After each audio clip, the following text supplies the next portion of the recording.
여러분 안녕하세요. 오늘은 장안의 화제가 되고 있는 스테이블 코인이 지금 왜 이렇게 우리 일상 속에서 핫하고 한국이나 미국이나 전 세계적으로 계속 이슈가 되고 있는지 도대체 뭐가 그렇게 중요한지에 대해서 한번 알아보려고 합니다. 첫째로 현재 스테이블 코인이 전 세계적으로 또 구조적으로 살펴봤을 때요, 성장 가능성이 굉장히 높다는 데 있거든요. 저의 전 영상에서도 언급을 했었는데 최근 지니어스 법안이 미국 상원에서 통과가 되었잖아요. 이 지니어스 법안이 쉽게 말하면 스테이블 코인을 미국 내에서 정식 금융 자산으로 쓰겠다는 규정을 통과시켜 준 거거든요. 그리고 이 스테이블 코인을 발행하는 기업들이 있잖아요. 그들에게 준비금을 실제로 그 회사 장부에 보유하는 것을 허락하고 추후에는 그들을 향한 엄격한 회계 감사 등 꽤나 엄격한 의무를 부과해 줬던 것이 핵심이었거든요.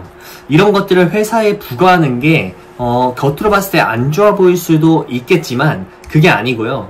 정부 입장에서는 우리 일반인들이 스테이블 코인을 안전하게 사용할 수 있도록 감시를 해주겠다는 거니까 실제로 미국 정부가 이 스테이블 코인을 실제적인 금융 자산으로 임명을 하겠다라는 뜻으로 해석이 될 수 있는 거예요. 그래서 우리가 이 스테이블 코인을 1달러당 1의 코인으로 주고받을 수가 있게 된 거죠. 그래서 이 스테이블 코인을 하나를 사려고 우리가 일부를 지불을 하면요, 그 스테이블 코인 회사는 그 쌓인 달러를 가지고 미국 국채를 사기 때문에 미국의 국채 수요가 함께 성장하고 증가하는 윈윈 구조가 생성이 되는 겁니다. 쉽게 정리를 하자면요, 미국 정부는 스테이블 코인이 미국의 국채를 사주는 시스템을 형성시킨 거라고 볼 수 있는 거죠. 그래서 이 지니어스 법이 겉으로 보기에는 스테이블 코인을 제법 쓸만한 코인으로 제도화 시켜놓은 걸로만 보일 수가 있는데요. 그거 외에도요, 실질적인 부분에서 이 미국 국채에 대한 수요를 민간인, 즉 우리 같은 일반인들을 통해 확보하고 그와 더불어서 미국 말고도 전 세계적으로 달러의 영향력을 확장시키려는 전략적인 도구로 활용 중이구나 라고 해석하면 되는 거예요. 특별히 나라가 힘이 없어서 자국의 통화가 약한 빈민 국가들이 있잖아요. 또 해외로 송금하는 것이 조금 복잡한 구조로 되어 있는 국가들은 더욱 스테이블 코인의 매력을 느끼고 스테이블 코인을 활용할 수밖에 없게 되는 겁니다. 따라서요, 나중에는 이런 비교적인 가난한 나라들의 통화나 경제 자체가 달러화 기반으로 돌아가는 시스템이 만들어질 수도 있는 상황이 되는 거죠. 따라서요, 이 스테이블 코인의 영역 확장으로 인해 달러가 다시 한번 이 세계를 지배하는 기축 통화로서의 자리를 확정짓는 효과를 가져올 수도 있다고 보고 있습니다. 자, 그렇다면요, 이 스테이블 코인이 실제로 시장에서 얼마나 이 지배력이 강할까요?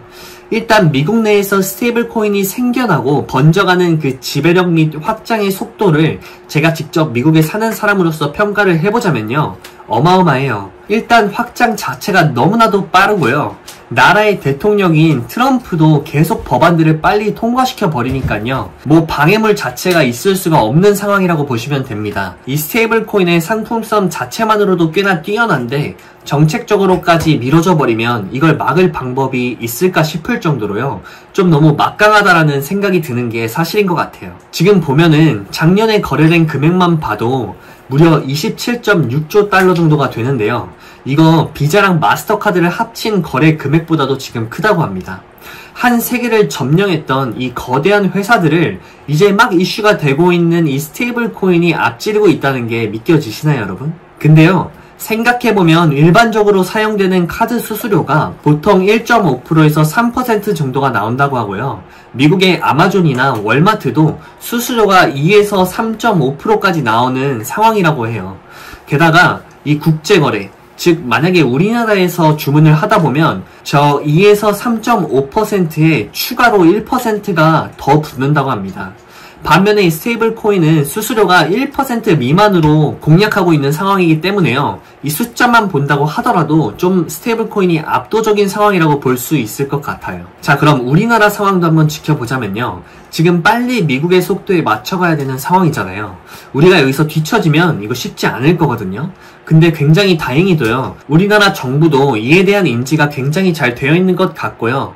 우리나라에서도 지금 이에 관련한 디지털 자산 기본법 발의가 완료가 됐다고 하고 있어요. 물론 미국처럼 정부가 밀어줘서 미국에 있는 기업들이 빠르게 시장에 확대되고 상장하는 이 상승세처럼 우리나라도 과연 이 정부가 밀어주는 게 진짜 밀어주고 있는 건지, 그리고 그 도움을 받아서 이 기업들이 폭발적으로 스테이블 코인을 국내에서도 확대해 나갈 수 있는지는 아직까지는 미지수라고 볼 수도 있을 것 같습니다.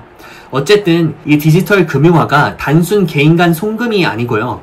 기업 간의 B2B 결제 시스템, 글로벌적인 송금 결제, 스마트 자동 결제에 이르기까지 우리 인류가 사용하고 있는 거의 모든 결제의 중심에 설 수 있을지 않을까라는 생각까지 해볼 수 있는 것 같습니다. 자, 그럼 이제 투자자로서 주식 얘기를 안 해볼 수가 없잖아요. 최근 스테이블 코인 시장은 어떤 상황일까요? 일단 하나의 예로 미국에 상장한 서클이 너무 많이 올랐잖아요. 제가 이 서클이 상장한 당일날 85불 정도의 조금 주식을 사고요, 지켜봤는데요. 결과적으로는 더 못 산 제 새가슴이 원망스럽다고 할 수도 있는데, 제가 한 명의 가치 투자자 관점으로 말씀을 드리자면요, 그냥 이거 너무 무섭다라는 생각이 들었습니다. 단기적으로 너무 등락이 심했죠. 며칠 만에 31불 언저리에 상장이 됐던 하나의 주식이 300불까지 올랐으니까요. 정확히는 298.98불까지 올랐는데요. 이거 약 10배 정도 상승을 한 거거든요. 지금 금융기업부터 리테일에 있는 사업들까지 너나 할 것 없이 다같이 스테이블 코인 활용을 검토하고 있다고 하고요.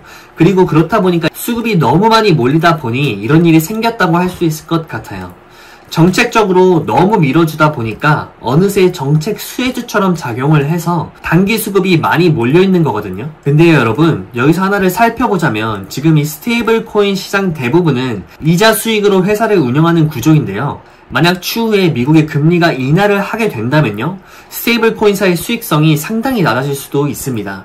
쉽게 설명을 드리자면요, 제가 예를 들어서 서클 코인 한 개를 1달러에 구매를 하잖아요.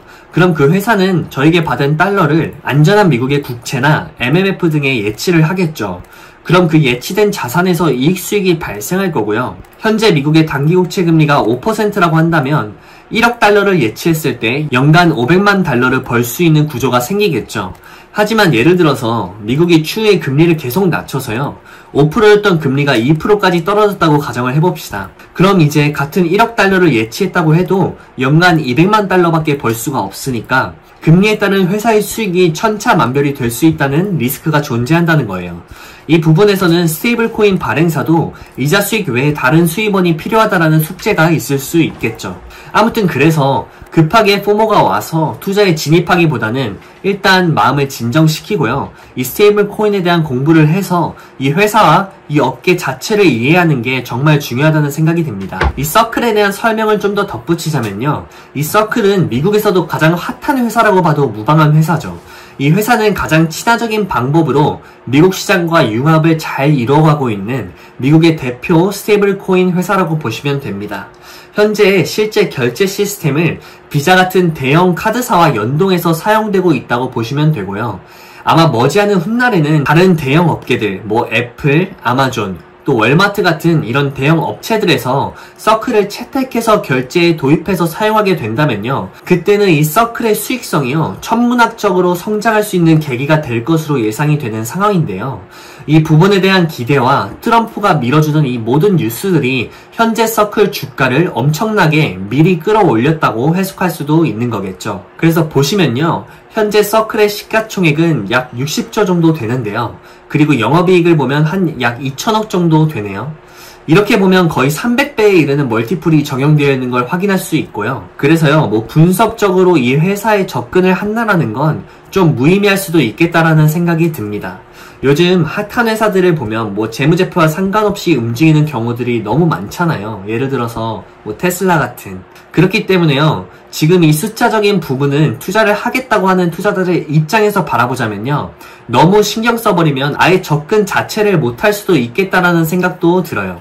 또한 일반 투자자들이 이걸 트레이딩의 단타 목적으로 들어가는 건 거의 도박장에 들어가서 매 라운드마다 본인 자산을 몰빵하는 정도의 행동이다라고 보기 때문에 제발 그러지는 않으셨으면 좋겠고요. 그래서 저는 개인적으로 이 서클이 만약에 다시 80불 언저리나 혹 좀 더 넓게 봐서는 100불 정도를 터치해 줬을 때 다시 투자를 고려해보면 장기적으로는 들어갈만 하겠다라는 생각을 하고 있습니다. 또한 서클의 락업 기간은 현재 12월 2일, 올해 말로 예정이 되어 있으니까요. 그 부분도 함께 참고를 하시면 좋을 것 같습니다. 이 정보들은 물론 제가 하는 투자 권유는 절대 아닙니다. 여러분, 지금 우리나라나 미국 너나 할 것 없이 단기적으로 이 스테이블 코인 하나만 회사 이름에 붙으면 그냥 주식이 다 올라가 버리잖아요. 이게 수급도 어마어마하게 몰려 있고요. 정책적으로도 많은 기대를 시키고 있는 상황이라고 보면 되는데요. 그래서 일단은 급하게 올라있는 주식을 잡지는 않으시는 게 맞을 것 같고요. 분명 수급이 빠지고 뉴스가 사그라지는 때가 올 거거든요.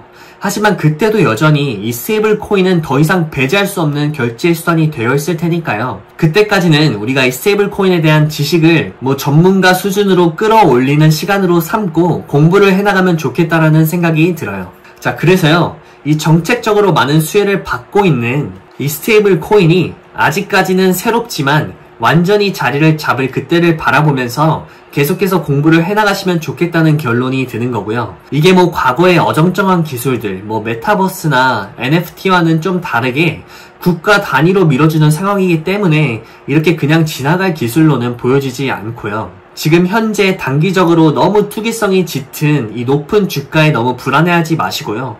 지속적으로 기업들을 관찰하고 정책을 바라보면서 좋은 투자 기회를 잡으셨으면 좋겠고, 그 투자의 시기에 관해서는요. 제가 생각하는 적당한 시기가 된다면 당연히 이 채널 영상을 통해서 알려드릴 생각이니까요. 계속해서 시청해주시면 감사하겠습니다. 그럼 오늘 영상은 여기서 마무리하겠고요. 오늘도 저의 영상이 도움이 되셨다면 좋아요와 구독, 알림 설정까지 부탁드릴게요. 감사합니다.